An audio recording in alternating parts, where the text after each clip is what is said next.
Telugu Desam party senior నాయకులు,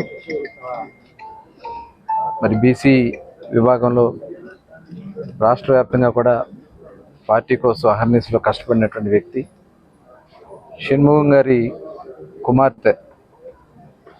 ఆమె కూడా తెలుగుదేశం పార్టీలో చాలా క్రియాశీలకంగా ఉంటూ జిల్లా మహిళా కార్యదర్శిగా సేవలు అందిస్తూ 21వ తారీఖు జరిగిన రోడ్డు ప్రమాదంలో మరి గాయాలై 22వ తారీఖున చనిపోవడం చాలా దురదృష్టకరం.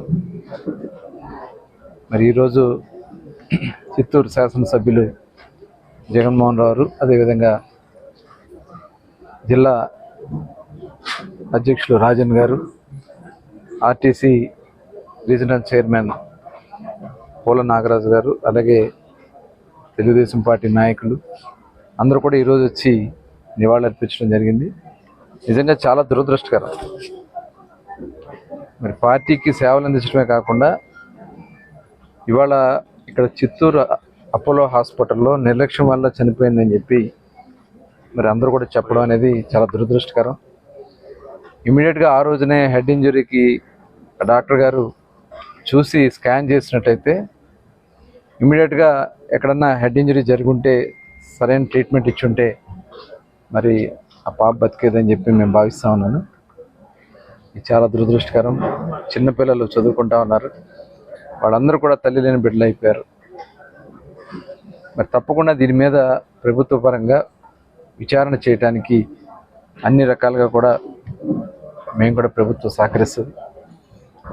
మరి కొంత నిర్లక్ష్యం వహిస్తున్నారు అపోలో అని చెప్పి ముందు నుంచి కూడా అంటున్నారు కాబట్టి తప్పకుండా దీని మీద మరి హెల్త్ మినిస్టర్ గారితో కూడా మాట్లాడి, కన్సర్న్ డిపార్ట్మెంట్ సెక్రటరీస్తో కూడా మాట్లాడి దీని మీద పూర్తి స్థాయి విచారణ చేసి ఎక్కడన్నా వాళ్ళ లోపల ఖచ్చితంగా వాళ్ళ మీద చర్యలు తీసుకోవడం జరుగుద్ది.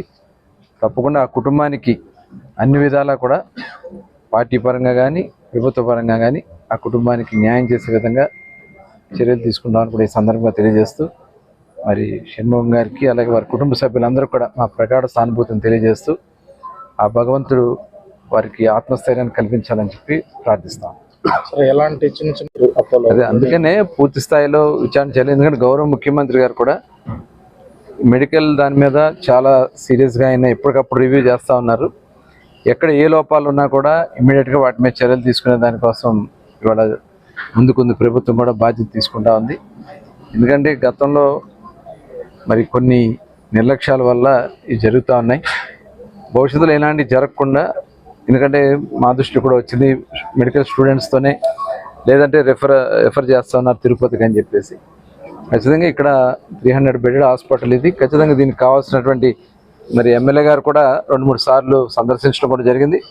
తప్పకుండా వారి నాయకత్వంలో ముఖ్యమంత్రి గారి దృష్టికి కూడా తీసుకెళ్తాం. హాస్పిటల్కి కావాల్సినటువంటి అంత ఎక్విప్మెంటు, డాక్టర్స్ను కూడా ఏర్పాటు చేయడానికి అన్ని రకాలుగా కూడా చర్యలు తీసుకుంటాం.